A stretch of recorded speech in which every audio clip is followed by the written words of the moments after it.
And if somebody's struggling with a work-life balance, I think part of it is you got to have a start time and an end time. And you got to Period. make sure that even on Saturdays and Sundays, um, we go through this in our live events as well. You draw out a calendar and say, how do you take Saturday and Sunday off? Literally, you mark a red line through it and you're off. And what's amazing is you'll work differently knowing that you're not working Saturday or Sunday. You work different when you have a start time and an end time every day because you're fighting to get everything done in that time frame. And here's what will happen is if you have a very hard start time and end time, and you say I didn't get to it all, then you've got to look at what did I do that didn't move the needle, what you're talking about. And you'll find there are things that are busy. Like I'll give you an example. Somebody asked me yesterday, Carl, he said, "Hey, would you go to meetings and meet realtors knowing what you know today?" And I just said no.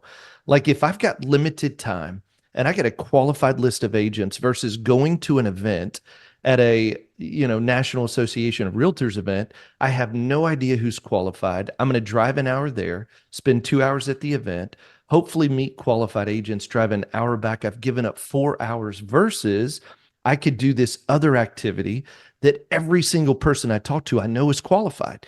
So what it does is when you have a start time and an end time, you work differently because it's non-negotiable to work past it because family's a priority, because your kids are a priority, because insert in whatever it is you're working to. Hey, and I love this too. I think there are also seasons you're going to work a little bit more because it's a natural season. And then there's seasons you work a little bit less. And that's something to just be aware of. When your Yeah. kids are little smaller, you're probably working less than when they're older. And I think it's important to look at that and make those adjustments and don't be so rigid that you're not flexible to make sure that you're doing I always say it like this: you want the ideal life and lifestyle. We want to do the things we love with the people that we love while making a greater difference and having time to spend it with the people that matter most. And so you've just got to build, we call it a livable calendar. But I think it'll help have a start, stop time, evaluate what's moving the needle. If it's not, take it off and ask this: who can do that? Who on the team can do that? Who Mm. can chase the pay stub? And if I don't have a team member, Yeah. what would this person look like? And what's Yep. my next step to putting Yeah. that person, to finding that person and having them on my team, even if it's part time? Yeah, Yeah. well, and even it goes back to this. I was even thinking about it whenever you just said it. If I didn't have enough volume to have a full-time team member, how much would I give up to be able to have it? Because here's what I know. If I've got somebody doing the busy work and I'm selling, I'd rather take a little bit less comp to be able to have the freedom because I'm going to get more in simply by having great help. So there's a Well, lot of solutions. and I tell you something else too. If you think getting help is expensive, I've heard you ought to try a divorce. Yeah, That's yeah. very expensive on many, not just dollars and cents, but emotionally. That'll kick you. At the very best case scenario, Yeah. it's a butt kicker, right? I mean, Oh, that's yeah. just it's Yeah. just, and I get it. People go through things, right? And we're not judging. I get it, right? I totally get it. Hey, Um, and listen, Carl, here's what I want to do.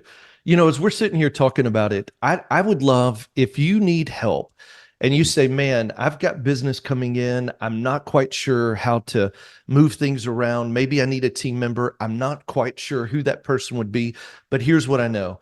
I'm literally burning the candle at both ends. I've got business coming in. I want to stay prospecting. Hey, jump into my calendar.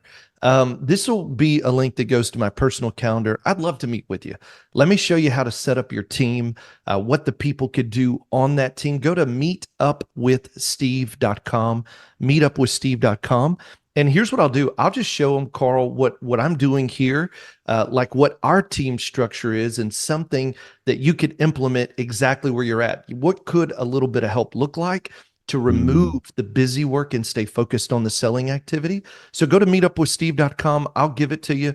We'll spend 30 minutes together on a Zoom call. I'll walk you through what I'm doing here with some of our team members and how it's helping them do more in less time and have that work-life balance because it's possible. It's not a myth. You got to make sure you got structure, process, and clarity around what moves the needle the most for you. So go to meetupwithsteve.com.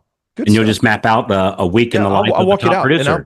yeah, Yeah, 100%. And I'll good do stuff. the time as well as what the team looks like, and we'll give it to you.